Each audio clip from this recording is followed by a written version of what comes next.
Hey viewers, welcome to formal Baba family. आशा करता हूँ आज का दिन बेहतर और कल का दिन इससे भी बेहतरीन होगा। इसी उम्मीद में शुरू करते हैं आज का वीडियो। आज का टॉपिक है जीएसटी। जीएसटी के बारे में हम इंट्रोडक्शन और डेप्थ में बात करेंगे इस वीडियो में। बट वीडियो स्टार्ट करने से पहले मैं आप सबसे रिक्वेस्ट करना चाहूँगा कि इस चैनल को सब्सक्राइब कर दें और बेल आइकन भी प्रेस कर दें ताकि अपकमिंग वीडियोस और अपडेट्स आप मिस ना कर पाएँ। और इस पे और भी कंटेंट्स आते रहते हैं आपकी बिजनेस के रिगार्डिंग और आपकी इंफॉर्मेशन को और आपकी नॉलेज को और इनहेंस करने के लिए हम इसमें नॉलेजेबल वीडियोस अपलोड करते रहते हैं। तो आज का टॉपिक है जीएसटी। जैसा कि आप सब जानते हैं, जीएसटी किसी इंट्रोडक्शन का मोहताज नहीं है। जीएसटी का नाम सबने सुना है, बट साथ ही साथ में जीएसटी का नाम तो सबने सुना है, एक क्वेरी सबके दिमाग में रहती है, जीएसटी है क्या चीज, इसके बारे में सबको जानना है और ये कैसे हमारे इन्वायरमेंट में, हमारे डे टू डे लाइफ में इन्वॉल्व है, कैसे अफेक्ट कर रहा है, इस चीज की डेप्थ नॉलेज सब मीन्स एक समय बाद रियलाइज होता है ये होना बहुत जरूरी है, राइट।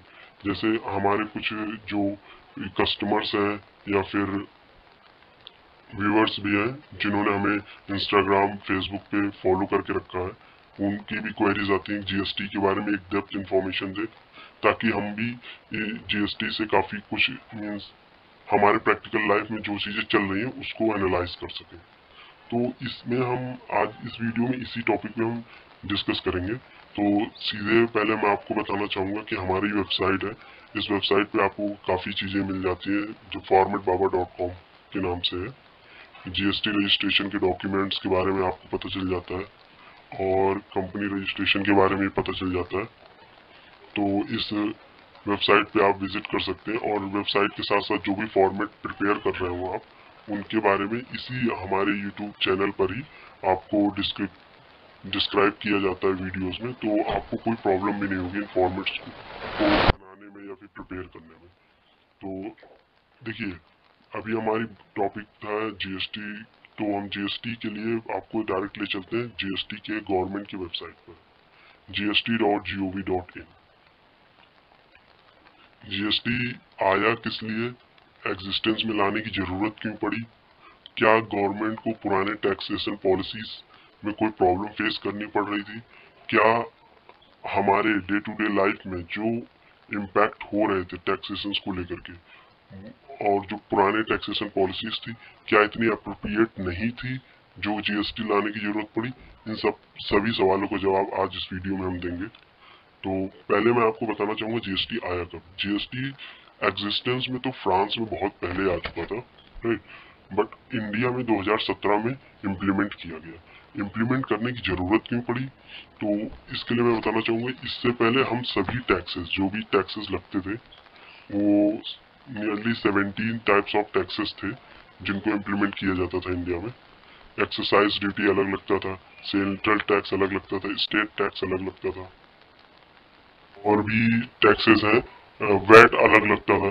तो इन सभी टाइप ऑफ टैक्सेस की वजह से हमारे जो प्रोडक्ट, जो कंज्यूमर फाइनली गुड्स को कंज्यूम करते थे, उनके ऊपर जो टैक्स लायबिलिटी बनती थी वो काफी ज्यादा हो जाती थी और साथ ही साथ में गवर्नमेंट को सभी टैक्सेस पहुंच नहीं पाते थे समय पे, क्योंकि सभी अलग अलग नेचर ऑफ टैक्सेस के लिए अलग अलग पोर्टल बनाना और अलग अलग पैरामीटर डिसाइड करना, अलग अलग पॉलिसी बनाना गवर्नमेंट के लिए काफी टफ हो रहा था इस ऐसे टैक्स रेवेन्यू जनरेट करने के लिए।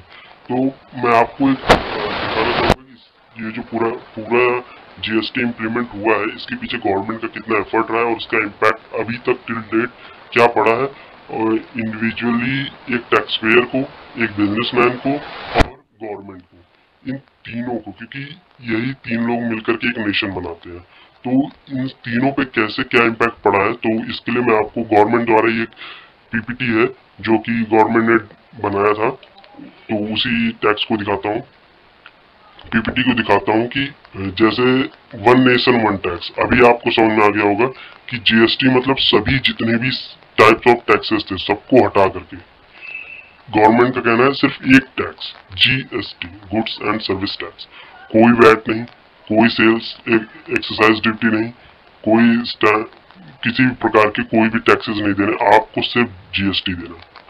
तो क्वेश्चन ये अराइज भी होता है, क्या बाकी सब टैक्सेस हटा दिए गए, तो बाकी सब टैक्सेस को इवेल्युएट किया गया कि क्या किन किन प्रोडक्ट्स पे अभी भी एक्चुअल में टैक्स देना जरूरी है जीएसटी के अलावा। तो उनको गवर्नमेंट ने एक नया टर्म सेस वर्ड यूज किया और उसमें इंक्लूड किया। वो अलग पोर्शन है, वो जीएसटी से थोड़ा सा डिफरेंट है, तो इस वीडियो में अभी उसके बारे में डिस्कस नहीं करेंगे। तो हम कंटिन्यू करते हैं जीएसटी के बारे में। जीएसटी बनाने से पहले गवर्नमेंट ने काफी कुछ रिसर्च किया।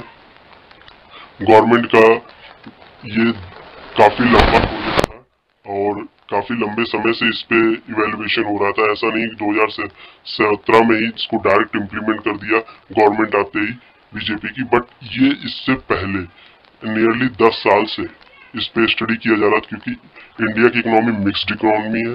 दैट मीन्स इसमें प्राइवेट सेक्टर भी है, गवर्नमेंट सेक्टर भी है और mix, that means semi government sector भी वर्क कर रहे हैं। तो ऐसी इकोनॉमी में जब हम कोई भी चीज इंप्लीमेंट करते हैं तो काफी बड़े रिसर्च के साथ में करते हैं। तो गवर्नमेंट का भी एक अपना रिसर्च था इसमें और काफी लंबे समय से इस पे प्रयास करने के बाद में, काफी मीटिंग्स रखने के बाद में तब ये इम्प्लीमेंटेशन का डिसीजन लिया गया था। अब ये दिखाना चाहूंगा एक फिगर जो जीएसटी हटने के बाद इम्पैक्ट पड़ा है सभी प्रोडक्ट्स में। जैसे देखिए, पहले एक क्या था, एक 100 रुपीज का प्रोडक्ट बनता था और 132 रुपीज पे सेल होता था।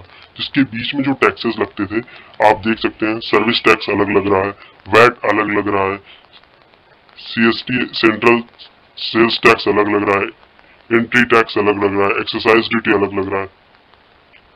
इनके अलावा भी और टाइप के टैक्सेस थे जो कि इस पे इम्प्लीमेंट होते थे। इसमें क्या होता था, कभी कभी टैक्स डबल लग जाते। दैट मीन्स सेम टैक्स जब एक स्टेट से प्रोडक्ट एक्सपोर्ट मीन्स दूसरे स्टेट में सेल हो रहा है, तो जिस स्टेट से सेल हो रहा है उस स्टेट से भी टैक्स लगता था, प्लस जिस स्टेट में सेल हो रहा है उस स्टेट से अलग टैक्स लगता था। ये रिपीट होते थे। तो इन्हीं सभी टैक्सेस को एलिमिनेट करने, इसका सब सारा बर्डन जाता किस पे था, कंज्यूमर पे जाता था और गवर्नमेंट को प्रॉपर टैक्स नहीं मिल पाता था, क्योंकि जो मिडिल मैन्स थे ये टैक्सेस को अपना मार्जिन बना लेते थे और उसको खुद ही रख लेते थे। तो ऐसे में गवर्नमेंट के लिए भी चैलेंज था और कंज्यूमर के लिए भी चैलेंज था। तो गवर्नमेंट ने क्या किया, जीएसटी लेके आया कि सभी प्रोडक्ट पे अब आप टैक्स देंगे मैक्सिमम 28%, मिनिमम 0%। कुछ प्रोडक्ट है जिसपे कोई टैक्स नहीं लगता है, कुछ प्रोडक्ट है जिसपे 28% लगता है, कुछ पे 18% लगता है, कुछ पे 12% लगता है।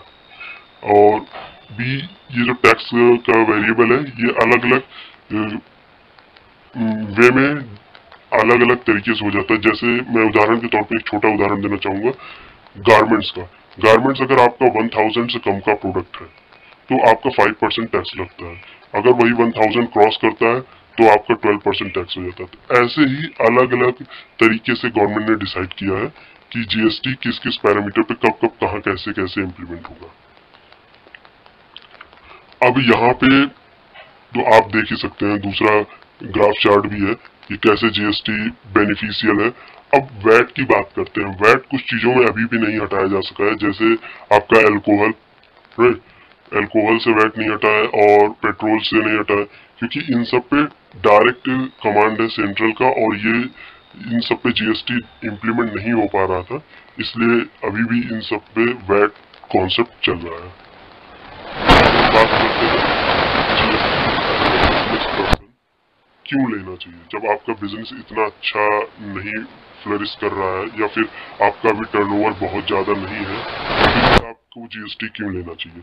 तो इसके लिए पहले आपको ये समझना पड़ेगा कि आप जीएसटी ले या ना ले, आप पे कोई भी जीएसटी का बर्डन नहीं आता है। जो प्रोसेस जीएसटी का है, राइट, वो प्रोसेस रन होता है। आपको जीएसटी कलेक्ट करना ही पड़ता है और गवर्नमेंट के पास जीएसटी आता है। इसमें लॉस आपका होता है। जीएसटी रजिस्ट्रेशन लेते हैं तो आपको आईटीसी का बेनिफिट मिलता है, राइट। अब इस कॉन्सेप्ट को समझने के लिए मैं आपको बताना चाहूंगा कि जैसे आपने पहले आपको ये समझना पड़ेगा सप्लाई चेन कैसे वर्क करती है। एक मैन्युफैक्चरर होते हैं जो सामान बनाता है, राइट, उसके बाद वो सामान जाता है डिस्ट्रीब्यूटर के थ्रू एक रिटेलर शॉप पे। रिटेलर से वो फिर कंज्यूमर के पास जाता है जो कि कंज्यूम करता है उसको। अब जीएसटी का इनडायरेक्ट टैक्स कॉन्सेप्ट होता है वो लगता मैन्युफैक्चरर के ऊपर है, राइट। वो मैन्युफैक्चरर से ट्रांसफर होकर के रिटेलर पे जाता है, रिटेलर से ट्रांसफर होकर के कंज्यूमर पे। फाइनली जो जीएसटी पे करता है वो कंज्यूमर पे करता है, जो कि गुड्स को कंज्यूम करता है। अब वो कोई भी हो सकता है, जो भी फाइनली गुड्स को कंज्यूम करेगा वो टैक्स पे करेगा। अब मैन्युफैक्चरर ने अपना गुड्स प्रिपेयर किया, रिटेलर को दिया, रिटेलर से उनसे जीएसटी अमाउंट चार्ज कर लिया। अब वो रिटेलर जब कंज्यूमर को सेल आउट करेगा प्रोडक्ट, उनसे वो उनका जीएसटी अमाउंट चार्ज कर लेगा। इन रिटर्न देखा जाए, गवर्नमेंट के पास मैन्युफैक्चरर के थ्रू जीएसटी अमाउंट पहुंच चुका है, राइट। अगर रिटेलर के पास जीएसटी नंबर है उनका, तो मैन्युफैक्चरर जो जीएसटी अमाउंट गवर्नमेंट को दे रहा है वो गवर्नमेंट की तरफ से वापस रिटेलर को मिल जाता है। और रिटेलर अपनी सेल पे कंज्यूमर से जीएसटी अमाउंट लेकर के वो गवर्नमेंट को पे करता है। दैट मीन्स कि उसका दिया हुआ जीएसटी अमाउंट उसको वापस मिल जाता है और कंज्यूमर से फाइनली वो रिकवर करके अमाउंट पे करता है। तो इस पूरे रूट में देखा जाए तो फाइनली अगर कोई जीएसटी पे कर रहा है तो वो कस्टमर है।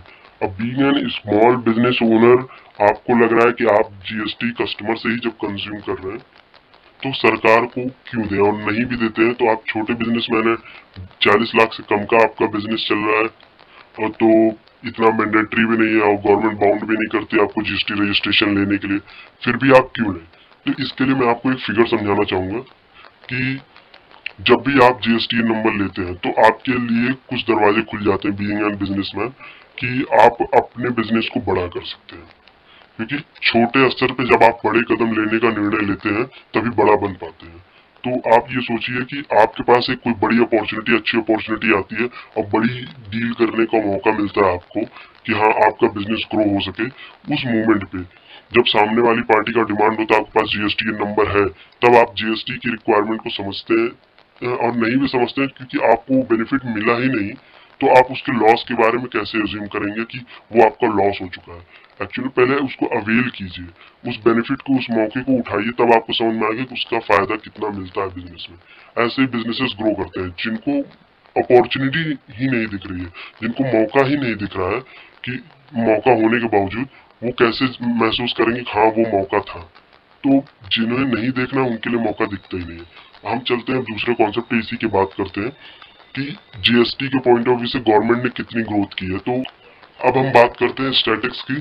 तो मैं आपको बताना चाहूंगा 2017 से लेकर के अभी तक जीएसटी ने कितनी ग्रोथ अचीव की है, कितने टैक्स पेयर है इंडिया में जिन्होंने अपने आप को जीएसटी में एनरोल कर लिया है। तो मैं एक एस्टिमेटेड फिगर आपको बताऊंगा जो कि हो सकता है इंक्रीज भी हो चुका हो टिल द पॉइंट आप वीडियो देख रहे हो। तो जैसा आप समझ रहे हैं यूपी की पॉपुलेशन इंडिया में सबसे ज्यादा है और यहाँ पे 13,34,000 के आसपास टैक्स पेयर है जीएसटी रेगुलर स्कीम में, और 3,57,000 के आसपास जीएसटी कंपोजिशन स्कीम में है। तो ये सिर्फ यूपी का ही फिगर है। ऐसे नियरली 4 लाख बिहार के हैं, 4,80,000 के अप्रॉक्स। महाराष्ट्र में 14,83,000 हैं, और ओवरऑल रेगुलर कंपोजिशन दोनों की बात करें तो 16 लाख अप्रॉक्स है। कर्नाटक में आपके 9 लाख हैं। तो ये सब आप देख सकते हैं कितनी तेजी से इंडिया में जीएसटी स्टेट वाइज ग्रो कर रहा है और लोग अपना रजिस्ट्रेशन करा रहे हैं। और इसी के साथ साथ अगर हम टैक्सेस की बात करें जो गवर्नमेंट को रिकवर हो रहा है, तो आप सिर्फ महाराष्ट्र से ही नियरली 8,000 to 9,000 करोड़ रुपए जीएसटी रिकवर हो जाता है।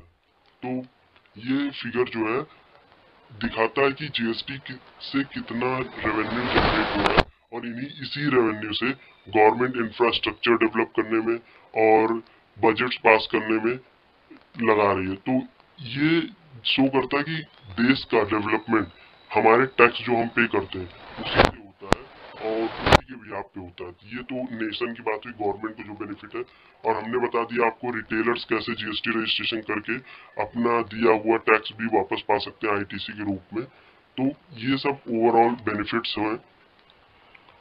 और एक्स्ट्रा पॉइंट्स जो मिस हो रहे हैं इस वीडियो में, ऐसा भी लग रहा है कि आपको कुछ और जानना है, आपके माइंड में कोई और क्वेरीज आ रही हैं और इस वीडियो में हमने वो पॉइंट कवर अप नहीं किए हैं, तो आप हमें कमेंट करके बता दीजिए इस वीडियो पे, या फिर आप हमें इंस्टाग्राम पे डायरेक्ट मैसेज पे बता सकते हैं।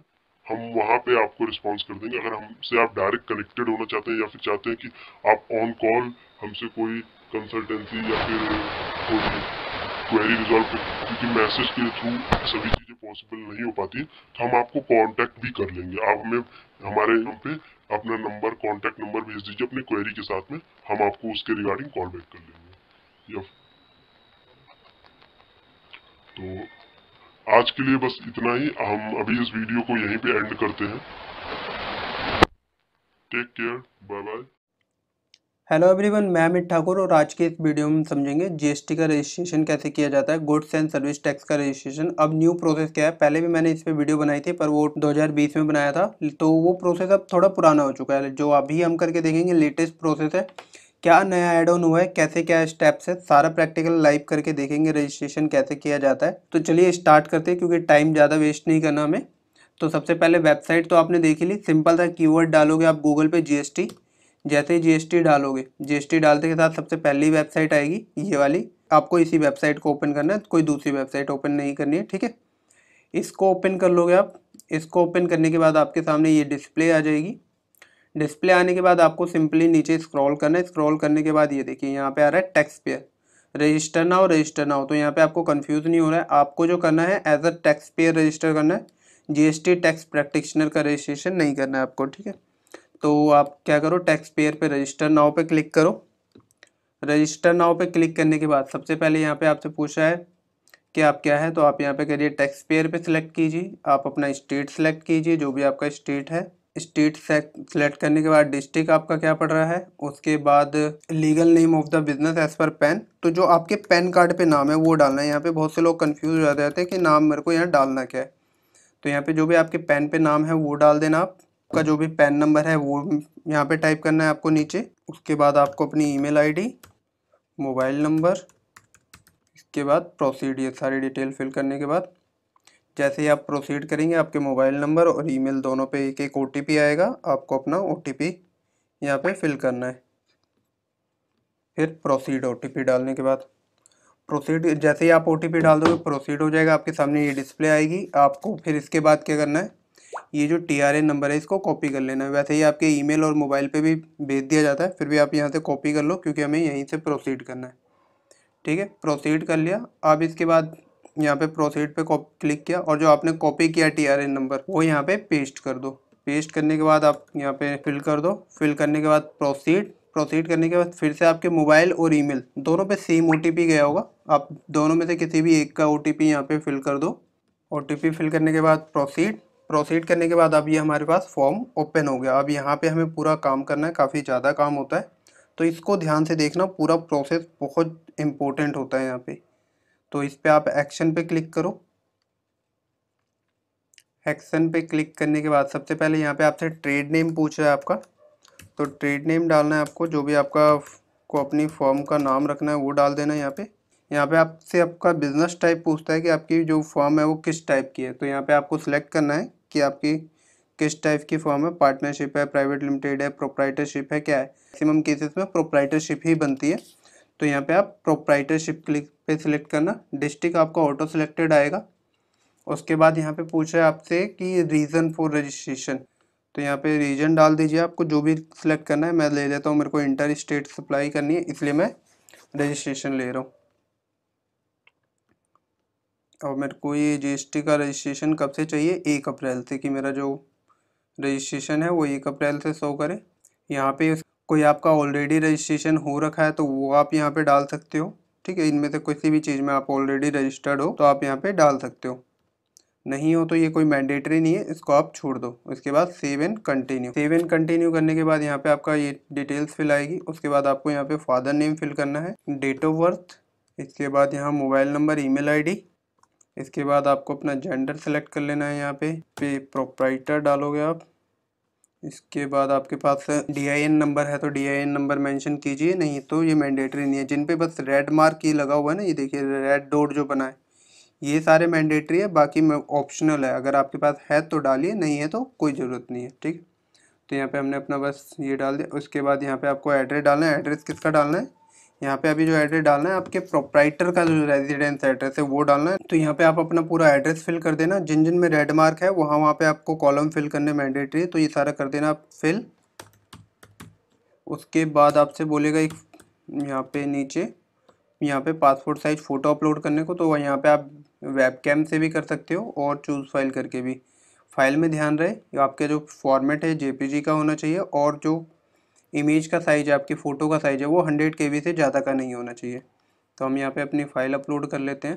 तो ये मैंने अपनी फ़ाइल कर दी, और यहाँ पे सेकंड नीचे ऑप्शन आ रहा है ऑल्सो ऑथराइज सिग्नेचरी, तो यहाँ पे आपको येस कर देना है। अगर आप जो आपका प्रोप्राइटर है उसी को ऑथराइज सिग्नेचरी रखना है तो आप येस करोगे। अगर इसको येस नहीं करते तो आपको नेक्स्ट टैब में आपसे एक और पर्सन की डिटेल मांगी जाएगी, उसका आधार कार्ड पैन कार्ड देना होगा, उसकी सारी डिटेल। तो आप देख लेना, आपका ऑथराइज सिग्नेचरी सेम रहेगा तो आप इसको ऑन कर देना बटन को, नहीं तो आप इसको ऑफ रहने देना।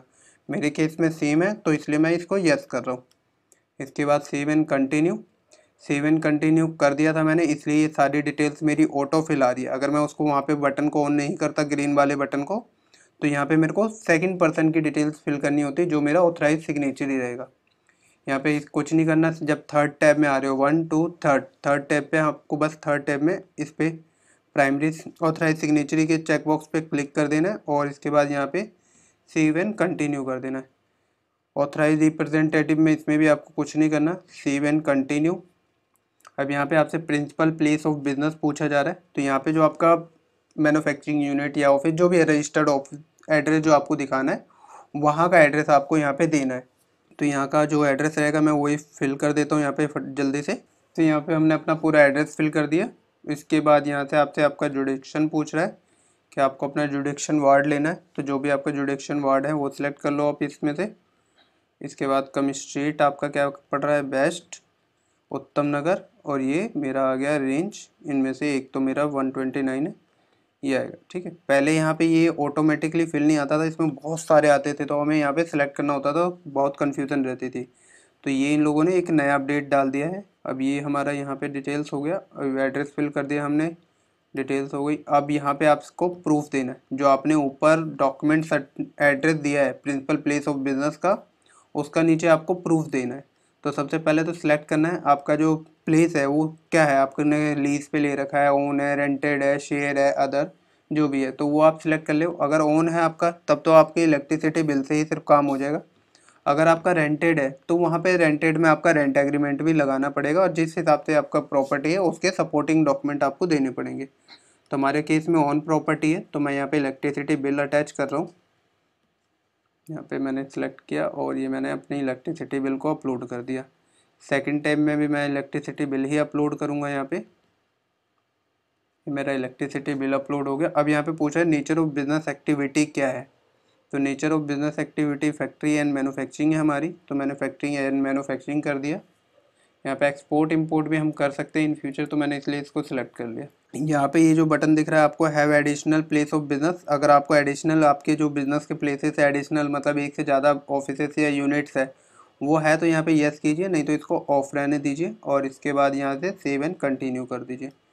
यहाँ पे एड्रेस में कह रहा है कि इनवैलिड, तो इनवैलिड में क्यों आ रहा है ये इनवैलिड, हमने ये जो एंड का डॉट लगाया हुआ है वो इसलिए आ रहा है, तो हम यहाँ पे क्या लिखेंगे, AND एंड लिख देंगे। अब इसके बाद हम इसको सेव एंड कंटिन्यू करेंगे। सेव एंड कंटिन्यू कर दिया। इस स्टेप पे आपको कुछ नहीं करना है, एडिशनल बिजनेस प्लेस, फिर दोबारा कंटिन्यू। अब इसके बाद सबसे मेन आता है HSN कोड। यहाँ पे HSN कोड आपको बड़े ध्यान से डालना है, जो भी आपका बिजनेस है उससे रिलेटेड। अगर आप सर्विस में डील करते हो तो सर्विस वाले टैब पे क्लिक करके डालना, और गुड्स में डील करते हो तो गुड्स में। तो हमारे केस में गुड्स है तो गुड्स के यहाँ पे मेरे को 5 कॉमन HSN कोड यहाँ पे सिलेक्ट करने हैं। तो इसके लिए सिंपली आप कुछ मत करना, ज़्यादा इसमें दिक्कत वाली बात नहीं। जो भी आपका बिजनेस है उसको आप टाइप करो, उसके जो HSN कोड होंगे वो आपके सामने आ जाते हैं। जैसे कि मैंने यहाँ पे एलिवेटर्स डाल दिया, तो यहाँ पे मेरे सारे HSN कोड आ गए। जैसे कि ये पहला तो आ गया मेरा ये, आप इसको ड्रॉप करना, ये ना ड्रॉप डाउन बना रहता है, काफ़ी सारे HSN कोड होते हैं, बस आपको यहाँ पे रीड कर करके अपना फाइंड करना होता है कि आपके प्रोडक्ट से रिलेटेड HSN कोड है कि नहीं है इसमें। कई बार होता है आप जो कीवर्ड डालते हो उस पर ना आए तो आप उससे मिलता जुलता दूसरा कीवर्ड डालो। जैसे मेरे में ज़्यादा एलिवेटर नहीं आ रहे तो मैं यहाँ पे लिफ्ट्स डालूँगा। ये देखिए लिफ्ट डालते ही मेरे पास काफ़ी ज़्यादा गए, लिफ्टिंग, हैंडलिंग, लोडिंग, अनलोडिंग। तो ये मेरा ज़्यादा बेस्ट HSN कोड बन रहा है। तो इस तरह से आप अपने जो भी आपका प्रोडक्ट है या सर्विस है उसको आप टाइप करोगे यहाँ पे सर्च वाले चैप्टर में, तो आपके जो प्रोडक्ट से रिलेटेड HSN कोड है सारे नीचे आ जाएंगे। ड्रॉप डाउन करके आप किसी भी 5 कोड को जो आपके बिजनेस से मैच करते हो उनको आप सिलेक्ट कर लेना। सिलेक्ट करने के बाद save and continue. Save and continue यहाँ पे आपको कुछ नहीं करना है, इसको ब्लैंक छोड़ देना है और सेव एंड कंटिन्यू। अब सबसे मेन पॉइंट ये आता है आपका आधार ऑथेंटिकेशन। आधार ऑथेंटिकेशन में आपको ध्यान रखना है, अगर आपका आधार कार्ड में मोबाइल नंबर रजिस्टर्ड है, आपका मोबाइल पे OTP आता है तो तब तो आपको इसे येस रहने देना है। अगर नहीं आता तो आपको इसको नो करके आपको यहाँ पे क्या करना है, अपनी ऑफलाइन KYC के डॉक्यूमेंट अपलोड करने हैं। यहाँ पे जो भी आपका आधार है तो आधार सेलेक्ट कीजिए और यहाँ से अपने डॉक्यूमेंट को अपलोड कर दो, तब सेव एंड कंटिन्यू करके जाना है। अगर आपके आधार कार्ड में मोबाइल नंबर अपडेट नहीं होता है तो क्या होता है, यहाँ पे ऑफलाइन KYC डॉक्यूमेंट अपलोड होते हैं और उसके बाद 21 डेज़ के अंदर अंदर जो GST का इंस्पेक्टर होता है वो आपके प्रिंसिपल प्लेस ऑफ बिजनेस पे आता है, वो पूरा वेरिफिकेशन करता है। जब उसे लगता है हाँ ओके है सब कुछ, तो वो आपके GST नंबर को अप्रूव करता है। उसके बाद आपका ARN जनरेट होता है।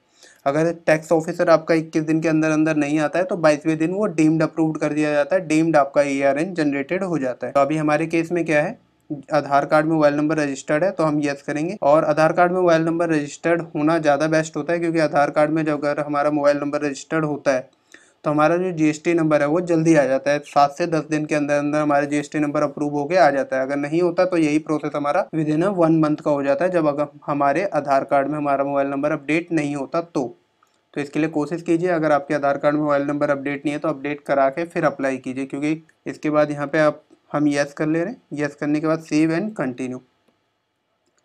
सेव एंड कंटिन्यू करने के बाद ये मैं चेक बॉक्स पे क्लिक करूँगा, यहाँ पे ऑथराइज सिग्नेचरी प्लेस जो भी हमारा वो सिलेक्ट टाइप कर देंगे और इसके बाद submit with EVC। Submit with EVC पे करते के साथ फिर से हमारे मोबाइल और ईमेल पे एक OTP आया, वो हम यहाँ पे एंटर कर देंगे। ये हो गया वैलिडेट OTP। अब ये हमारा OTP वैलिडेट हो गया। GST पोर्टल से आपका जब रजिस्ट्रेशन का फॉर्म पूरा कंप्लीट हो जाएगा, वेरीफाई से आपने OTP डाल के वेरीफाई कर दिया, उससे 10 से 15 मिनट के बाद आपके ईमेल पे एक TRN का ये हाइपर लिंक आता है, जिससे कि हमें अपने आधार कार्ड को ऑथेंटिकेट करना होता है। तो ये मेल है हमारे पास और इसमें एक लिंक बना होता है हाइपर लिंक। तो हम जैसे ही इस पर क्लिक करेंगे तो ये हमें एक न्यू टैब पे ले जाएगा। न्यू टैब पे जाते ही हमें यहाँ पे सिंपली क्या करना है, यहाँ पे चेक बॉक्स पे क्लिक कर देना है और इसके बाद अपना आधार नंबर डाल देना है। आप अगर आपके पास आधार नंबर नहीं है तो आप VID पे करो, जो आपने आधार कार्ड अप्लाई किया होगा उसकी स्लिप होगी, उस पर VID लिखी होती है वो डाल देनी है, नहीं तो आधार नंबर। और यहाँ पे सिंपली आप अपना आधार नंबर डाल देना। आधार नंबर डालते के साथ तो आपके आधार कार्ड से जो रजिस्टर्ड मोबाइल नंबर होगा उस पर एक OTP जाएगा। वो OTP यहाँ पे एंटर करने के बाद आपको सिंपली वैलिडेट कर देना है। वैलिडेट करने के साथ आपका रजिस्ट्रेशन का जो प्रोसेस होगा सक्सेसफुली कंप्लीट हो जाएगा और इसके 15 से 20 मिनट बाद आपके ईमेल पे एक ARN नंबर जनरेट होकर आ जाएगा, जिसे आप अपने GST का ट्रैकिंग ID भी बोल सकते हैं। तो ये है पूरा कंप्लीट प्रोसेस, कैसे आपको अपना GST का रजिस्ट्रेशन कंप्लीट करना है। तो आज के लिए बस इतना ही। उम्मीद है वीडियो अच्छी लगी होगी। अच्छी लगी हो तो लाइक शेयर करना मत भूलना, बाकी ज़्यादा से ज़्यादा शेयर करो अपने जानकारों। Hello viewers, welcome to format Baba family. आशा करता हूँ आज का दिन बेहतर और कल का दिन इससे भी बेहतरीन होगा। इसी उम्मीद में शुरू करते हैं आज का वीडियो। आज का टॉपिक है नो ऑब्जेक्शन सर्टिफिकेट। जैसा कि हमने लास्ट वीडियो में रेंट एग्रीमेंट के बारे में डिस्कस किया था, तो काफ़ी रिकमेंडेशंस हमारे पास आए कि NOC के बारे में भी बताया जाए कि NOC और रेंट एग्रीमेंट में कब हम NOC का इस्तेमाल करके रेंट एग्रीमेंट को एलिमिनेट कर सकते हैं या फिर रेंट एग्रीमेंट की जगह पे सिर्फ NOC का भी इस्तेमाल किया जा सकता है। तो इसी जानकारी को हम आपको आज इस वीडियो में बताएंगे विस्तार रूप में कि किस तरीके से NOC बनता है और स्टैंडर्ड फॉर्मेट क्या होता है NOC का, क्या क्या लाइंस मेंशन्ड होती हैं NOC में, राइट। तो हम आपको सीधे ले चलते हैं फॉर्मेट बाबा की ऑफिशियल वेबसाइट पर, जहाँ पे आपको NOC का एक स्टैंडर्ड फॉर्मेट मिल जाएगा। उस फॉर्मेट में आप अपनी डिटेल्स को मेंशन करके आगे किसी भी ऑफिशियल पर्पस के लिए यूज कर सकते हैं। तो सीधे गूगल पे हम चलते हैं। जैसा फॉर्मेट बाबा टाइप करेंगे आप, राइट, फॉर्मेट बाबा टाइप करते आपके सामने वेबसाइट आ जाएगी और साथ ही साथ में आपको यूट्यूब का भी लिंक आ जाता है। आप वेबसाइट पे जाएंगे, आपको ऐसा इंटरफेस देखने को मिलेगा। रेंट एग्रीमेंट जिसके बारे में हमने लास्ट वीडियो में बात की थी। साथ ही साथ में आपको उद्यम के बारे में यहाँ इंफॉर्मेशन दी गई है, और ITR-2 कैसे क्या डिटेल्स होती हैं, इनकम टैक्स रिटर्न की क्या डिटेल्स होती हैं, साथ ही साथ में GST के रिगार्डिंग डॉक्यूमेंट्स क्या क्या लगते हैं, और ट्रेडमार्क के बारे में बताया गया है। तो डायरेक्ट हम इतनी डिटेल्स हैं कि एक वीडियो में हम डिस्कस नहीं कर सकते हैं, तो सीधे हम चलते हैं NOC के बारे में, नो ऑब्जेक्शन सर्टिफिकेट के बारे में। तो नो ऑब्जेक्शन सर्टिफिकेट जैसा यहाँ पे बताया गया है कि रिक्वायरमेंट होती है कि किसी भी पार्टी को, फर्स्ट पार्टी को सेकंड पार्टी से किसी भी प्रकार की कोई आपत्ति नहीं है, और वो किस पर्पस में नहीं है वो भी उस NOC में डिक्लेयर होता है कि किस पर्पस के लिए NOC बन रहा है और क्या सपोर्टिंग, किस चीज के सपोर्ट में ये NOC लग रहा है। राइट, तो बेसिक पहले हम आपको बताना चाहेंगे NOC है क्या, और डिटेल्स में इसकी बताना चाहूंगा। जैसे कि कभी भी आप रेंटेड प्रॉपर्टी पे रह रहे हैं, या फिर आप कहीं भी किसी भी पर्पस के लिए रेंट एग्रीमेंट अप्लाई कर रहे हैं, जैसा हमने बताया भी था आपको, तो वहां पे आपको रेंट एग्रीमेंट बनवाने की जरूरत पड़ती है। लेकिन जब आप रेंटेड नहीं है, दैट मीन्स कि आप किसी प्रॉपर्टी में रह रहे हैं, अपने पेरेंट्स, फैमिली मेंबर्स के साथ में रह रहे हैं, और वहां पे आपको रेंट एग्रीमेंट की आवश्यकता जब है ही नहीं, तो आप क्यों रेंट एग्रीमेंट बनवाएंगे। तो वहां पे जब भी कभी डॉक्यूमेंटेशन की जरूरत पड़ती है तो वहां पे NOC लगता है। साथ ही साथ में NOC की रिक्वायरमेंट, जैसे कि आप किसी भी फाइनेंशियल सेक्टर में हैं, तो जैसे एज अ नॉमिनी, राइट, जब आपके जैसे कोई भी प्रॉपर्टी है, NOC बैंक भी मांगता है काफी केसेस में, और NOC की रिक्वायरमेंट हमें रेंट एग्रीमेंट की जगह पे, जब हम किसी भी ब्लड रिलेशन में रहते हैं, सपोज दैट कि मिस्टर ABC 3 भाई है, तो उन तीनों भाइयों में A के नाम पे प्रॉपर्टी है और B को उस प्रॉपर्टी पे काम करना है, तो वो उनसे सिर्फ NOC लेकर के अपना वर्किंग स्टार्ट कर सकते हो। वहां पे रेंट एग्रीमेंट की जरूरत नहीं पड़ती है, सीधे हम फॉर्मेट डाउनलोड करते हैं। और साथ ही साथ में आप ये भी समझ सकते हैं, जैसे कि अगर फादर के नाम पे प्रॉपर्टी है और वो प्रॉपर्टी एक किसी भी बेटे या बेटी को दिया जा रहा है और उनके 3 बेटे हैं, तो उस केस में बाकी 2 कैंडिडेट जो डिजर्विंग है उनसे NOC लेना पड़ता है। दैट मीन्स कि जो लीगल हायर्स है, उन जिनके नाम प्रॉपर्टी ट्रांसफर की जा रही है, उन्हें उन दोनों लोगों से NOC लेना पड़ेगा। राइट, तो ऐसे NOC के काफी जगह पे यूज होता है। तो NOC का फॉर्मेट आप यहाँ पे देख सकते हैं, और साथ ही साथ में आप डाउनलोड भी कर सकते हैं। NOC हमेशा स्टैम्प पेपर पे प्रिपेयर होता है, क्योंकि ये एक लीगल डॉक्यूमेंट है। जब भी हम इसको यूज करेंगे एक नोटरी स्टैम्प के साथ में।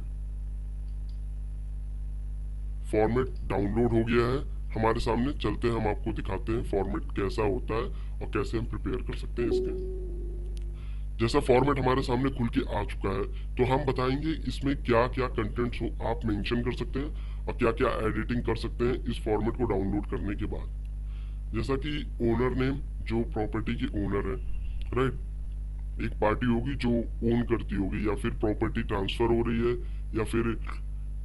या फिर उस प्रॉपर्टी पे किसी को वर्किंग के लिए अलाउ किया जा रहा है, तो ऑब्वियस है उसमें कोई एक लैंडलॉर्ड या फिर ऑथराइज पर्सन होंगे। वहाँ पे आपको उनका नाम मेंशन करके एड्रेस के साथ में यहाँ पे डिटेल देनी होगी। उसके बाद आप सेकेंड पार्टी, जो बेनिफिशियरी पार्टी है, दैट मीन्स कि जैसे कि अगर सन है जो उस पर वर्किंग करना चाहते हैं, राइट, तो उनका डिटेल मेंशन होगा एज अ सेकेंड पार्टी। अब किस पर्पस के लिए दिया जा रहा है उस पर्पस को मेंशन करते हुए यहाँ पे डिटेल लिखनी होगी कि फर्स्ट पार्टी, दैट मीन्स जिन्होंने ये ओपनिंग दी है, ओनर नेम, वो फर्स्ट पार्टी होंगे, तो वही स्टेट करेंगे। ये NOC जो होती है, मैं आपको यही क्लियर कर देता हूँ, वन साइडेड होती है। दैट मीन्स उसमें सेकेंड पार्टी का कोई इन्वॉल्वमेंट नहीं होता है। कोई स्टेटमेंट जो होती है सेकेंड पार्टी के पॉइंट ऑफ व्यू से नहीं लिखी जाती है, ये हमेशा फर्स्ट पार्टी के पॉइंट ऑफ व्यू से लिखी जाएगी, जो कि ओनर होंगे प्रॉपर्टी के।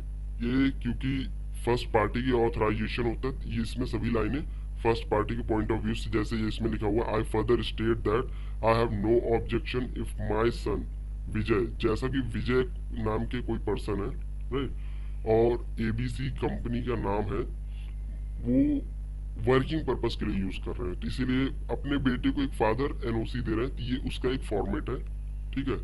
और इस प्रीमाइसेस को यूज कर रहे हैं as a mailing address, that means कि बिजनेस पर्पस के लिए यूज किया जा रहा है। यहाँ पे इस एनओसी में मेंशन किया गया है कि Vijay, my son Vijay ABC company run करना चाहते हैं सेट प्रीमाइसेस पे, और इस इनकी विजय जी की वर्किंग से लैंडलॉर्ड को किसी भी प्रकार की कोई आपत्ति नहीं है। और इसमें रिलेशन मेंशन करना जरूरी होता है, रीजन दैट रिलेशन आप नहीं डिक्लेयर करेंगे तो एनओसी का महत्व नहीं होता है। वहां पे आपका लगता है कंसर्न लेटर, अगर रिलेशन नहीं है, ब्लड रिलेशन नहीं है, और भी केसेस होते हैं जहां पे आप कंसर्न लेटर का इस्तेमाल कर सकते हैं, मेंशन है, तो इस चीज को गौर करने वाली बात है कि रिलेशन मेंशन होना जरूरी होता है एनओसी में, क्योंकि नो ऑब्जेक्शन सर्टिफिकेट सिर्फ ब्लड रिलेशन या फिर किसी रिलेटिव जो क्लोज रिलेशन में होते हैं उन्हीं को दिया जा सकता है, राइट।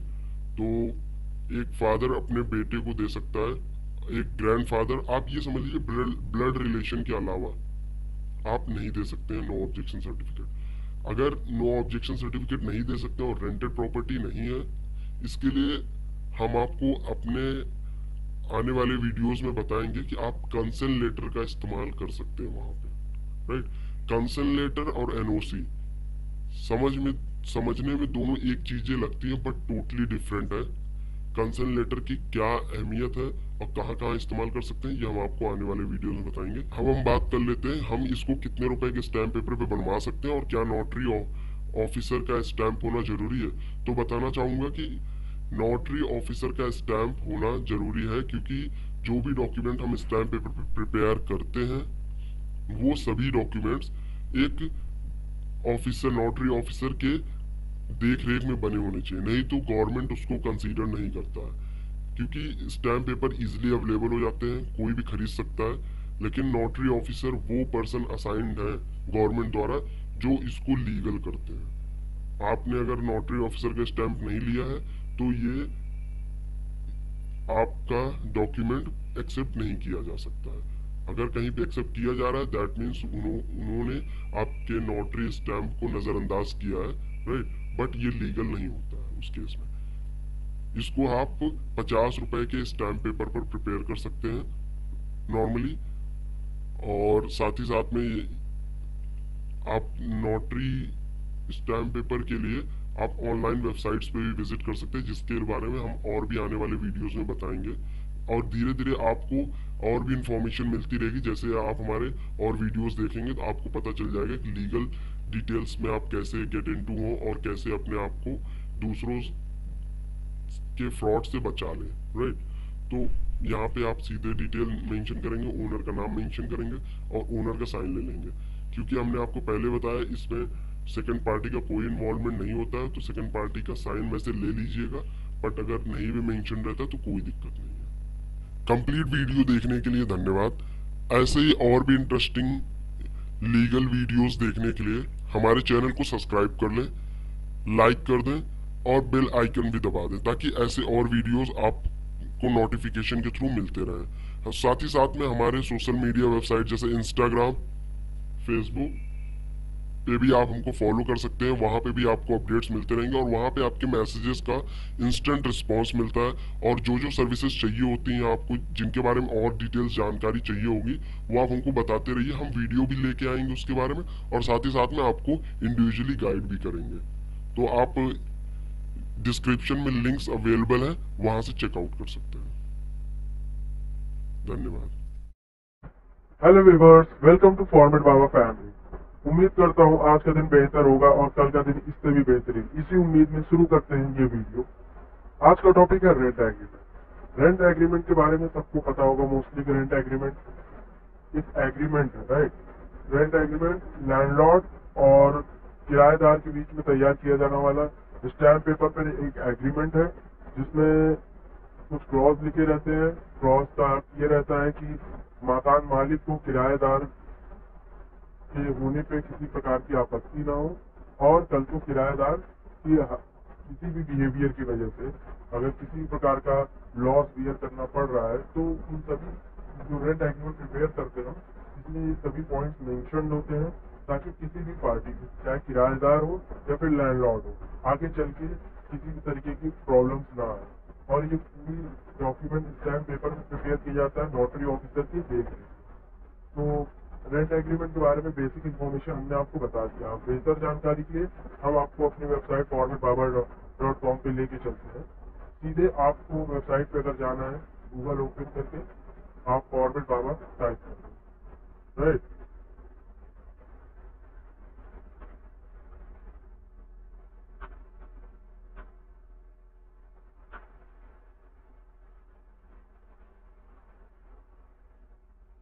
जैसे फॉर्मेट बाबा लिखते ही आपके सामने सबसे पहले ही आ जाएगा फॉर्मेट बाबा फैमिली। इस वेबसाइट को ओपन करेंगे। यहाँ पे आपको रेंट एग्रीमेंट के बारे में डिटेल नॉलेज दी है कि रेंट एग्रीमेंट होता क्या है। जैसे मैं आपको बताना चाहूंगा कि रेंट एग्रीमेंट दो पार्टी के बीच में एक समझौता है। एक पार्टी, पहली पार्टी होती है मकान मालिक की पार्टी और दूसरी पार्टी होती है किराएदार की पार्टी। तो इन दोनों के बीच में ये जो एक समझौता होता है उसको पूरा डिक्लेयर किया जाता है एक स्टैम्प पेपर पे और नोटरी ऑफिसर के स्टैम्प के साथ। तो देखिए, बेसिकली आपको ये तो पता है कि रेंट एग्रीमेंट एक स्टैम्प पेपर पे बनता है, लेकिन इसका फॉर्मेट कहाँ मिले, ये बहुत टफ टास्क होता है हमारे लिए। तो फॉर्मेट बाबा पे आपको रेंट एग्रीमेंट के बारे में इंफॉर्मेशन के साथ साथ इसका फॉर्मेट भी मिल जाता है और सैंपल्स भी यहाँ पे अवेलेबल है कि रेंट एग्रीमेंट दिखता है।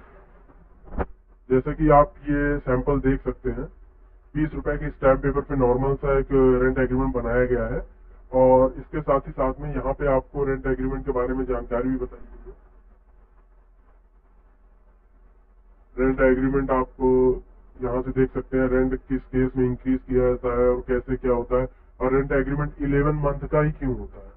ये एक जेन्युइन क्वेश्चन है। और लीव एंड लाइसेंस एग्रीमेंट और रेंट एग्रीमेंट के बीच का डिफरेंस यही होता है कि रेंट एग्रीमेंट आपका 11 मंथ का होता है और leave and license 11 month, that means more than 1 year का होता है। तो रेंट एग्रीमेंट के फॉर्मेट के लिए आपको सिंपली यहाँ पे डाउनलोड पे क्लिक कर देना है। डाउनलोड पे क्लिक करते ही आपका वर्ड फॉर्मेट में रेंट एग्रीमेंट आपके सामने आ जाता है।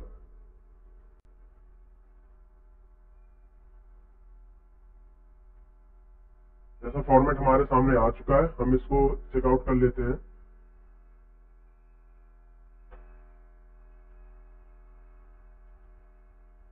जैसा कि फॉर्मेट हमारे सामने आ चुका है, हम इसको चेकआउट कर लेते हैं।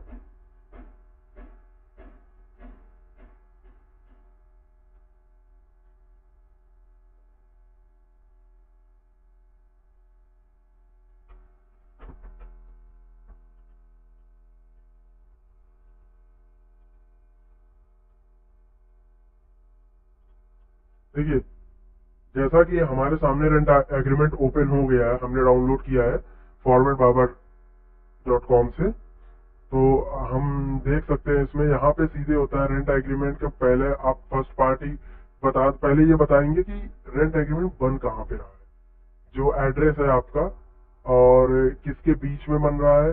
पहली पार्टी का नाम आएगा, देन सेकंड पार्टी का नाम आएगा।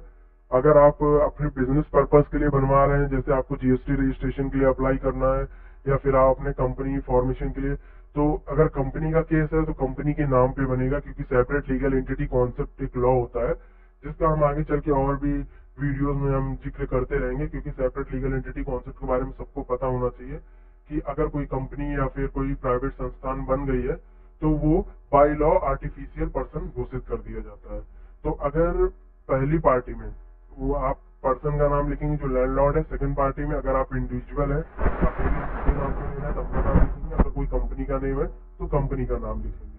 ठीक है, तो हम इसके बाद सेकंड पार्टी का एड्रेस, और बेसिकली अगर आप जीएसटी रजिस्ट्रेशन के लिए अप्लाई कर रहे हैं तो वहां पे भी आप सेम फॉर्मेट अप्लीकेबल होता है। और इसके साथ ही साथ में अगर आप किसी भी किराए पे रह रहे हैं और कहीं आपको कॉर्पोरेट मीन्स कहीं सबमिट करना है या फिर किसी गवर्नमेंट प्लेस पे आपको देना है, तो उसमें भी ये रेंट एग्रीमेंट चलता है। जैसा कि आप देख पा रहे हैं इसमें कुछ फॉलोइंग पॉइंट्स लिखे रहते हैं। पॉइंट्स यही है, इसमें रेंट अमाउंट डिक्लेयर होता है। रेंट अमाउंट पे आप कितने % से इंक्रीज कर सकते हैं लैंडलॉर्ड नेक्स्ट ईयर, क्योंकि इसमें ये सिक्योरिटी होती है लैंडलॉर्ड के लिए कि समय के साथ इन्फ्लेशन बढ़ता है, प्राइस हर चीज के हाई हो जाते हैं, महंगाई आ जाती है, तो फिर लैंडलॉर्ड को रेंट इंक्रीज करने में दिक्कत ना हो। और जो किराएदार है लैंडलॉर्ड, उनके लिए भी ये बेनिफिट हो जाता है कि जब लैंडलॉर्ड 2 महीने 3 महीने बाद उनसे बोल देते हैं कि 500 रुपए 1000 रुपए किराया बढ़ाया जा रहा है, तो किराएदार लैंडलॉर्ड को बोल सकते हैं आपके रेंट एग्रीमेंट में ये परसेंटेज मेंशन है और इसके टाइम पीरियड की बात है। तो यहाँ पे पहले से ये टर्म पॉलिसी लिख दी जाती है ताकि आगे चल के कोई अपनी मनमानी न करे, चाहे वो किराएदार हो चाहे वो मकान मालिक। देख सकते हैं और टेनेंट कितने समय से कब से आ रहे हैं, राइट, वो रेंट एग्रीमेंट किस डेट को बना है, किराएदार कब से स्टार्ट कर रहे हैं किराया पर, ये सभी चीजें रेंट एग्रीमेंट पे मेंशन होती है। वो प्रॉपर्टी कैसी है, कॉमर्शियल यूज के लिए है या फिर रेसिडेंशियल पर्पस के लिए है, ये भी क्लॉज मेंशन होता है। जैसा आप देख सकते हैं ये 5th क्लॉज में भी मेंशन किया गया है। और इलेक्ट्रिसिटी बिल कौन पे करेगा, कि कितना मीटर है, इन सब का जिक्र भी रेंट एग्रीमेंट में किया जाता है।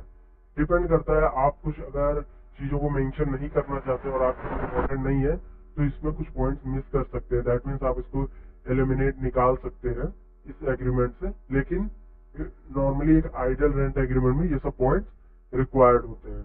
इसके साथ ही साथ में जो मोस्ट इम्पोर्टेंट पॉइंट होता है, जब आप जीएसटी जैसे प्लेटफॉर्म पे अपना रेंट एग्रीमेंट अप्लाई कर रहे होते हैं, वहां पे आपको एनओसी क्लॉज रेंट एग्रीमेंट में बहुत मॉनिटर किया जाता है। एनओसी क्लॉज मतलब कि मकान मालिक को किराएदार की वर्किंग से किसी प्रकार की कोई आपत्ति नहीं है, और इन टर्म एंड कंडीशन के साथ में। इसका मतलब ये हुआ कि ये टर्म एंड कंडीशन अप्लाई होंगे, इसके अलावा अगर कोई ये टर्म एंड कंडीशन को फुलफिल, सभी ये टर्म एंड कंडीशन फुलफिल की जा रही है किराएदार के द्वारा, तो अगर किराएदार कुछ ऐसा अपना व्यवसायिक कार्य कर रहे हैं तो उसमें मकान मालिक को किसी प्रकार की कोई आपत्ति नहीं होनी चाहिए। अगर आपत्ति है तो ये टर्म एंड कंडीशन में पहले से ही मेंशन करवा लें। तो आप देख सकते हैं इसको, ये फॉर्मेट आप प्रिपेयर भी करा सकते हैं, आप खुद जाके डाउनलोड कर सकते हैं, आपको इजीली अवेलेबल मिल जाएगा formatbaba.com पे। वहां पे आप जाइए, फॉर्मेट बाबा की वेबसाइट पे, वहां से आप डाउनलोड कर सकते हैं। इसके साथ ही साथ जैसा मैंने बताया आपको, एनओसी जो होता है वो प्रिपेयर किया जाता है जब ब्लड रिलेशन होता है। इसके बारे में हम नेक्स्ट वीडियो में बात करेंगे। अगला वीडियो हमारा आएगा, हो सकता है जब आप ये वीडियो देख रहे हो हमारा नेक्स्ट वीडियो आ चुका हो, तो आप ड्रॉप डाउन में चेक कर सकते हैं, या फिर आपके पास नेक्स्ट आप हमारे इसी formatbaba.com की वीडियोस में जाकर के आप चेक कर सकते हैं कि एनओसी का फॉर्मेट के बारे में क्या है। और एनओसी के साथ साथ हम आपको कंसेंट लेटर के बारे में बताएंगे, और कंसेंट लेटर एनओसी के बीच में डिफरेंस क्या है और वो इससे अलग कैसे है उसके बारे में बताएंगे। और एनओसी की जरूरत आपको कब पड़ती है, किसी भी जीएसटी रजिस्ट्रेशन या फिर किसी भी गवर्नमेंट पर्पस के लिए आप यूज करना चाहते हैं उसको, तो वो कब और किस जगह पे रेंट एग्रीमेंट को एलिमिनेट कर सकता है। दैट मीन्स कि आप रेंट एग्रीमेंट की जगह पे सिर्फ एनओसी का इस्तेमाल कर सकते हैं, और कंसेंट लेटर किस तरीके से आप इस्तेमाल कर सकते हैं। बेसिक डिफरेंस यही आप समझिए, जहाँ पे पैसे का इन्वॉल्वमेंट नहीं होता है रेंट एग्रीमेंट फिर हम नेक्स्ट वीडियो में मिलते हैं।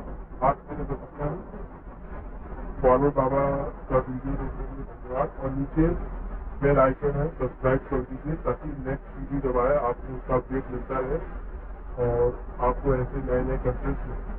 Bye bye, see you.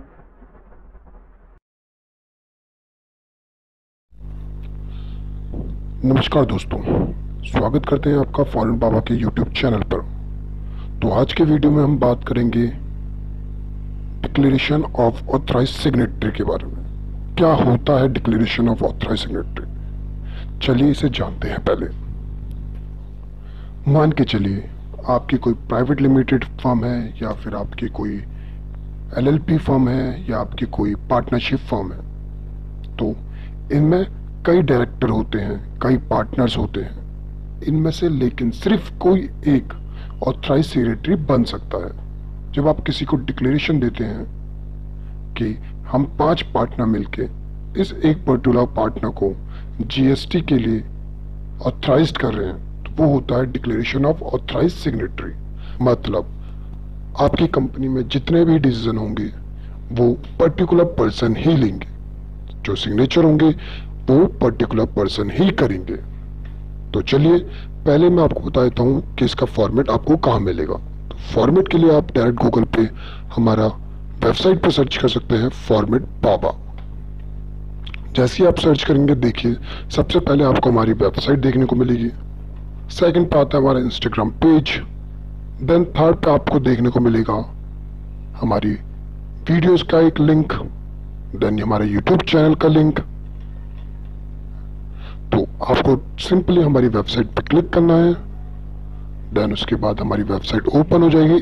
इस वेबसाइट पे आपको rent agreement format, appointment of director in any company की डॉक्यूमेंट लिस्ट, उद्यम रजिस्ट्रेशन की डॉक्यूमेंट लिस्ट, ITR 2 की डॉक्यूमेंट लिस्ट, GST रजिस्ट्रेशन की डॉक्यूमेंट लिस्ट, ट्रेडमार्क एप्लीकेशन का फॉर्म का फॉर्मेट, नेम अप्रूवल लेटर का फॉर्मेट, लीव अप्रूवल लेटर का format, GST board resolution का फॉर्मेट, पार्टनरशिप ऑथराइज सिग्नेटरी का फॉर्मेट, रिकॉल पैन का format, ऐसे ही अन्य और फॉर्मेट आपको मिल जाएंगे। तो चलिए हम आपको सीधा ले चलते हैं आज की अपनी वीडियो पे। तो आपको सिंपली यहाँ पे नीचे आना है। जैसे आप चेक करेंगे यहाँ पे GST बोर्ड रेजुलेशन या फिर डिक्लेरेशन ऑफ ऑथराइज सिग्नेटरी। अगर आप कंफ्यूज हो रहे हैं तो बताना चाहूंगा आपको, दोनों का महत्व एक है। चाहे आप कान को इस साइड से पकड़ें या इस साइड से, आपका डिक्लेरेशन यही होता है। GST बोर्ड रेजुलेशन क्या होता है कि आपकी एक बोर्ड मीटिंग हुई थी, जिस बोर्ड मीटिंग में आपके सारे डायरेक्टर ने, आपके बोर्ड मेंबर्स ने ये पर्टिकुलर फैसला लिया है। तो आपको क्लिक करना है GST बोर्ड रेजुलेशन पे। उसके बाद आपके सामने ये ओपन होकर आ जाएगा। यहाँ पे हमने आपको डिस्क्राइब किया हुआ है कि what format in GST board resolution, what is GST resolution. Then उसके बारे में थोड़ी हमने डिटेल आपको दी हुई है, आप चाहें तो इसे आराम से पढ़ सकते हैं, आप इसको पहले जान सकते हैं कि ये क्या है। उसके बाद आप यहाँ पे देखेंगे here we are providing you GST board resolution format in PDF। पहले हमने आपको ये PDF में दिया है, पर आपको लगता है नहीं मुझे ये फॉर्मेट वर्ड फाइल में चाहिए, तो आप नीचे आ जाइए। तो नीचे आपको यहाँ पे वर्ड फाइल में भी हमने दिया हुआ है, यहाँ से आप इसे वर्ड फाइल में भी डाउनलोड कर सकते हैं। तो चलिए स्टार्ट करते हैं।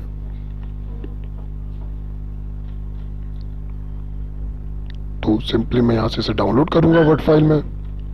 तो जैसे कि आप देख पा रहे हैं हमारा GST बोर्ड रेजुलेशन डाउनलोड हो गया है। अब इसे ओपन कर लेते हैं। तो आप देख पा रहे हैं हमारा बोर्ड रेजुलेशन ओपन हो गया है।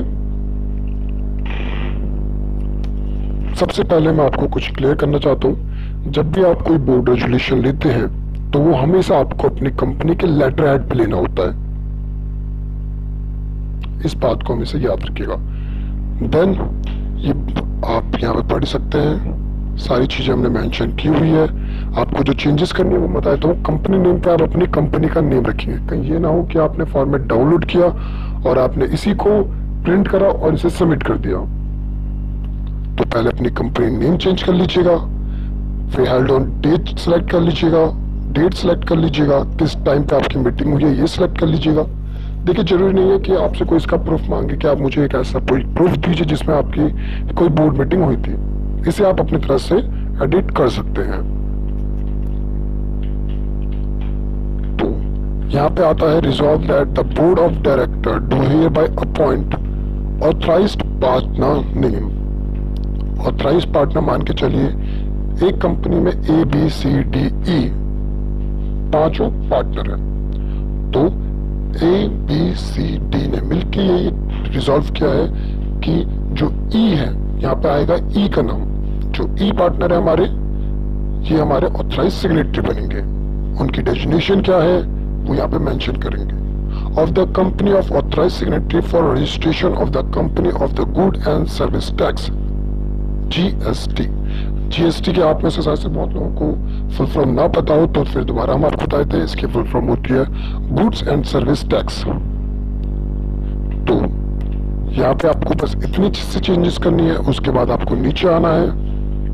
वैसे आप चाहें तो ये पूरा पढ़ सकते हैं। GST system portal and to sign the submit various document electronical and or physical and to make application, communication, representation, modification or alteration on behalf of the company before the central GST and or the concerned state GST authorized as and when required. Name of the partner, signature of the partner. तो simple भाषा में आपको मैं समझाना चाहूँ तो यहाँ पे चारों पार्टनर ने मिलकर डिसाइड कर दिया है कि जो पार्टनर नंबर ई है वो कंपनी के ऑथराइज सिग्नेटरी है। कंपनी के जो भी डिसीजन होंगे जीएसटी से रिलेटेड वहां पे साइन सिर्फ ई ही कर सकते हैं, उन्हीं की मान्यता मानी जाएगी। ना ही ई की मानी जाएगी, ना ही बी की, ना ही सी की, ना ही डी की। यहाँ पे नेम ऑफ द पार्टनर में ए बी सी डी चारों के नाम आएंगे। सिग्नेचर ऑफ द पार्टनर में सबके सिग्नेचर आएंगे और ये आपका यहाँ पे फिनिश हो जाएगा। अगर आपको इससे रिलेटेड कोई भी इशू लगता है या आपको कोई भी क्वेरी है तो आप नीचे डिस्क्रिप्शन में हमारे सोशल मीडिया के लिंक दिए हुए हैं, आप हमें कांटेक्ट कर सकते हैं। अगर आपको किसी फॉर्मेट के ऊपर या फिर किसी पर्टिकुलर टॉपिक के ऊपर वीडियो चाहिए तो नीचे कमेंट में हमें बता दें, हम उस टॉपिक में आपके लिए वीडियो बना देंगे। साथ ही अगर आपको ये वीडियो अच्छी लगी हो तो लाइक करें, सब्सक्राइब करें और अपनी फैमिली, अपने फ्रेंड्स, अपने दोस्त, यार, भाई, बहन सबके साथ शेयर करें।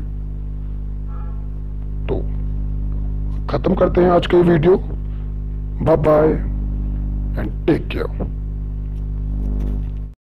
नमस्कार दोस्तों, स्वागत करते हैं आपका फॉरेन बाबा के यूट्यूब चैनल पर। आज की इस वीडियो में बात करेंगे जीएसटी नील रिटर्न फाइलिंग के बारे में। कैसे आप 5 मिनट में अपने घर से या फिर अपने ऑफिस से जीएसटी नील रिटर्न फाइलिंग कर सकते हैं। तो चलिए स्टार्ट करते हैं। जीएसटी की हम नील रिटर्न फाइलिंग कैसे करें, जीएसटीआर 1 और 3 भी दोनों। होता क्या, स्टार्टिंग में हम जीएसटी का रजिस्ट्रेशन लेते हैं। स्टार्टिंग में 2-3 महीने हमको बिजनेस सेट करने में टाइम लग जाता है, जिसकी वजह से हमारा बिजनेस होता नहीं और नील की रिटर्न फाइलिंग हम करना भूल जाते हैं। या हमें लगता है कि भैया अभी तो हमारा कोई बिजनेस हुआ नहीं तो रिटर्न फाइलिंग करनी है, हमें कोई जरूरत नहीं है। तो ऐसा कुछ नहीं है, बिजनेस हो या ना हो आपको रिटर्न फाइलिंग करनी जरूरी है। रिटर्न फाइल आप टाइम से नहीं करते तो आपकी 20 रुपए से लेकर 50 रुपए तक की पर डे की पेनल्टी लगती है। अगर स्टार्टिंग में मान लीजिए आपकी का बिजनेस नहीं है, नील रिटर्न फाइलिंग करनी है, उसमें भी नील रिटर्न में बहुत से लोग क्या कहते हैं 3B तो फाइल कर देते हैं। 3B में सिंपल सा ऑप्शन दिखता है हमें नील का रिटर्न फाइल करने का, लेकिन जीएसटीआर 1 कैसे फाइल किया जाता है वो लोगों को नहीं पता होता कैसे फाइल करना है। तो आज की वीडियो में यही बताऊंगा। तो कैसे फाइल करनी है वही फाइल करके देखते हैं। तो चलिए स्टार्ट करते हैं वीडियो। सबसे पहले क्या करना है, हमको हमारे लॉगिन होने के बाद कुछ इस तरह का डैशबोर्ड दिखेगा। डैशबोर्ड लॉगिन करने के बाद हमें रिटर्न डैशबोर्ड पे जाना है। रिटर्न पे आते ही यहाँ पे हमें अपना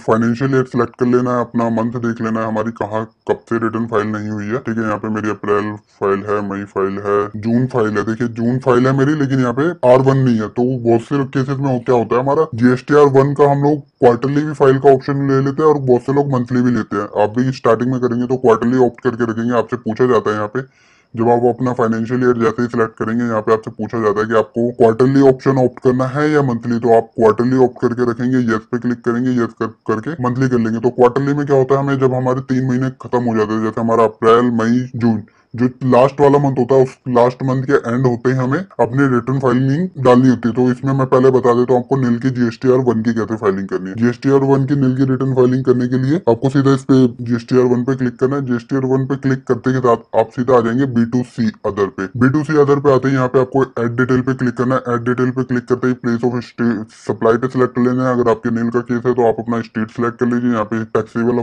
वैल्यू 0 डाल दीजिए, रेट ऑफ टैक्स यहाँ पे 0 डाल दीजिए। 0 डालने के बाद इसको यहाँ पे हमें सेव कर देना। सेव करने के बाद कुछ नहीं करना, सिंपली हमें बैक आ जाना। बैक आने के बाद यहाँ पे जनरेट समरी पे क्लिक कर देना। हमें जनरेट समरी पे क्लिक करने के बाद हमको 1 से 2 मिनट का वेट करना होता है कि वो समरी जो होती है हमारी जनरेट होती है, जो हमने डाटा फिल किया है। तो हम वेट कर लेते हैं 1 से 1.5 मिनट का। हम जनरेट समरी करने के बाद जब 1 मिनट बाद हम देखेंगे, 1 मिनट बाद हम जब रिफ्रेश पे क्लिक करेंगे तो रिफ्रेश पे क्लिक करते ही यहाँ पे आ जाएगा हमारे पास द समरी डिस्प्लेड हो। तो यहाँ पे दिखा देगा हमारी समरी जनरेटेड हो चुकी है। इसके बाद फिर क्या करना है, हमें यहाँ पे इस चेकबॉक्स पे क्लिक कर देना है, चेकबॉक्स पे क्लिक करने के बाद सबमिट पे क्लिक कर देना है, सबमिट पे क्लिक करने के बाद प्रोसीड कर देना है, प्रोसीड करने के बाद फिर यहाँ पे हमें लमसम 1 से 2 मिनट का वेट करना है। तो GSTR1 की फाइलिंग में का थोड़ा प्रोसेस लंबा होता है, 3B तो तुरंत हो जाती है, तो फिर से हम एक आध मिनट का वेट कर लेते हैं। सबमिट करने के बाद हम थोड़ी देर वेट करेंगे, वेट करते के साथ हम रिफ्रेश पे क्लिक करेंगे, रिफ्रेश पे क्लिक करते हम सबसे नीचे स्क्रॉल करेंगे तो यहाँ पे हमारा फाइल रिटर्न का जो ऑप्शन है वो इनेबल हो जाएगा, जो पहले इनेबल नहीं था। तो फिर हमको फाइल रिटर्न पे क्लिक कर देना है। फाइल रिटर्न पे क्लिक करते ही देखिए यहाँ पे हो सकता है आपको भी ऐसा एरर शो करे, तो यहाँ पे आपको कुछ करना नहीं है, एरर आ रहा है तो थोड़ी देर वेट कीजिए, वेट करने के बाद यहाँ पे रिफ्रेश करके देखते रहिए, थोड़ी देर पे जैसे ही आप रिफ्रेश करते रहेंगे ये वाला ऑप्शन इनेबल हो जाएगा। इनेबल होते ही आपकी रिटर्न सबमिट हो जाएगी। तो अभी हम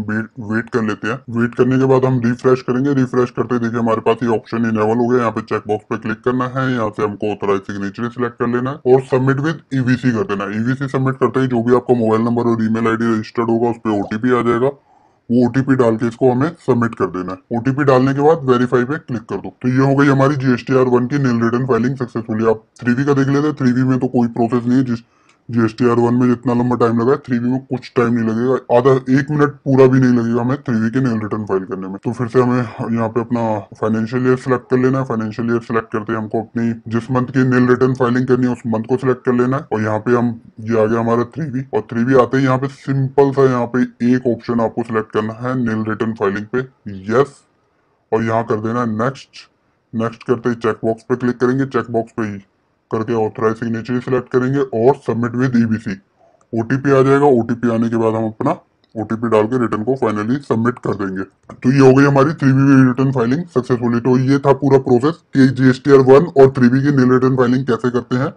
वीडियो को लाइक करें, शेयर करें, कमेंट करें और अगर आपको किसी टॉपिक पे वीडियो चाहिए तो हमें कमेंट में जरूर बताएं, हम उस टॉपिक पे आपको वीडियो प्रोवाइड करेंगे। साथ ही आप हमारे सोशल मीडिया हैंडल जो हमने आपको नीचे प्रोवाइड किए हैं उसे जरूर चेक करें और हमें फॉलो जरूर करें।